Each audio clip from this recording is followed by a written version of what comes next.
প্রিয় দর্শক, আসসালামু আলাইকুম। পারুল ফুড কিচেনে আপনাদের সকলকে স্বাগত। আজকে আমি গাজরের বরফি রেসিপি শেয়ার করব। পুরো ভিডিওটা দেখার অনুরোধ রইল। আমি এখানে গাজর কিউব করে কেটে নিয়েছি, ধুয়ে নিয়েছি, আবার এগুলোকে সিদ্ধ করে নিব। আমি এগুলোকে সিদ্ধ করে নিয়েছি, এখন এগুলোকে ভালোভাবে পেস্ট করে নিব। গাজরগুলোকে পেস্ট করে নিয়েছি, এখন আমি চুলায় যাব। চুলায় একটা ফ্রাই প্যান বসিয়ে দিব, তারপরে গাজরের বরফি রান্না শুরু করে দিব। আমি এখানে ফ্রাই প্যান বসিয়ে দিয়েছি। ফ্রাই প্যানে কিছুটা ঘি দিয়ে দিলাম। আমি এখানে সুজি আর গাজর দিয়ে বরফিটা বানাবো, এজন্য সুজিটাকে একটু ভেজে নিব। সুজিটাকে ঘি দিয়ে একটু হালকা করে ভেজে নিব।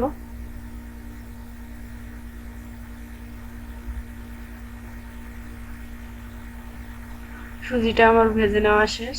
আবার ওই ফ্রাই প্যানে সুজিটা উঠায় নিয়ে আমি 2 চামচ ঘি দিয়ে দিলাম। এখন এখানে অ্যাড করব গোটা মশলা।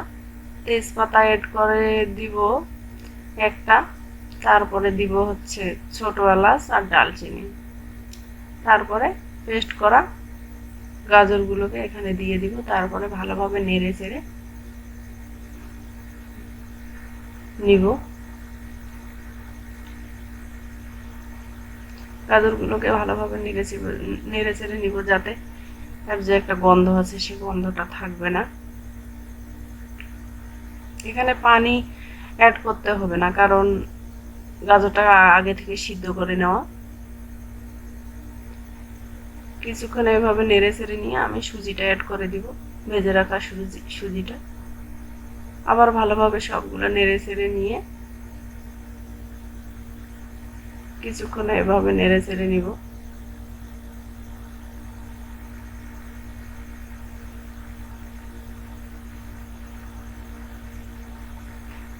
আমি কিছুক্ষণ ঢাকনা দিয়ে এটাকে সিদ্ধ করে নেব, কারণ সুজিটা দেওয়ার পর একটু সুজিটা সিদ্ধ না হলে বরফিটা খেতে ভালো লাগবে না।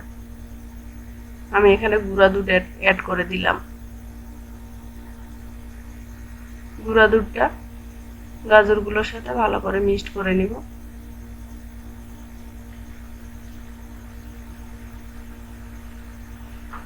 কিছুক্ষণ পর আমি এখানে অ্যাড করে দেব চিনি। আমি এখানে 1 কাপ চিনি দিয়েছি। আপনারা যেরকম মিষ্টি খাবেন সেরকম দিবেন, কম বেশি করে।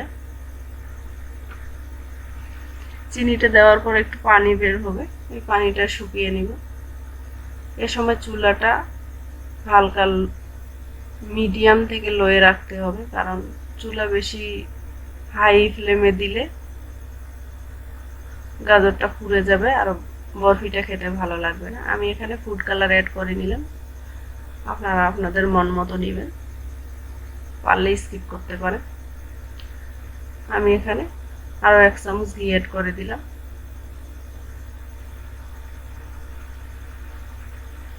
আমি এখন এটাকে একটু শক্ত করে আর কি নিব।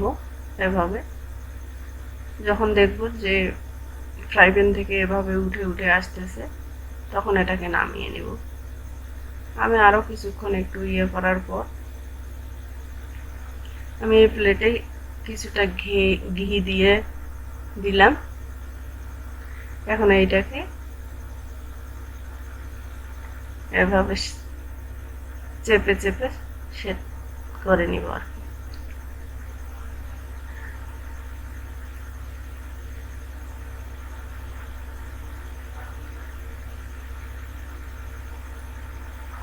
আমি এইভাবে শেপ দিয়ে নিলাম, আপনারা আপনাদের ইচ্ছা মতো নেবেন।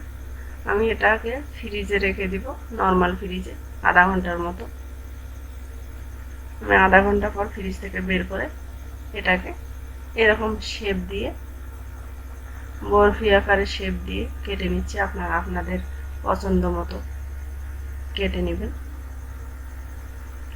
এর ফাঁকে বলে নেই, আপনারা আমার চ্যানেলে নতুন হয়ে থাকলে চ্যানেলটিকে সাবস্ক্রাইব করবেন, আমার পাশে থাকবেন, লাইক কমেন্ট শেয়ার করবেন। আর যারা অলরেডি সাবস্ক্রাইব করেছেন তাদের অসংখ্য ধন্যবাদ। আর সকলকেই বলতেছি আপনারা ভিডিওটা পুরো দেখবেন। আমি এই রকম করে সবগুলো কেটে নিব।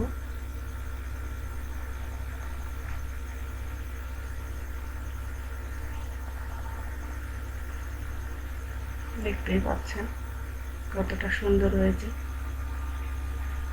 আমি এখন পরিবেশন করে দেখাচ্ছি কতটা লোভনীয় লাগতেছে। এভাবে বানিয়ে খেয়ে দেখবেন আর আমাকে কমেন্টে জানাবেন। ভালো থাকবেন, সুস্থ থাকবেন। আর একটা ভিডিও নিয়ে আপনাদের সামনে আসবো। আল্লাহ হাফেজ।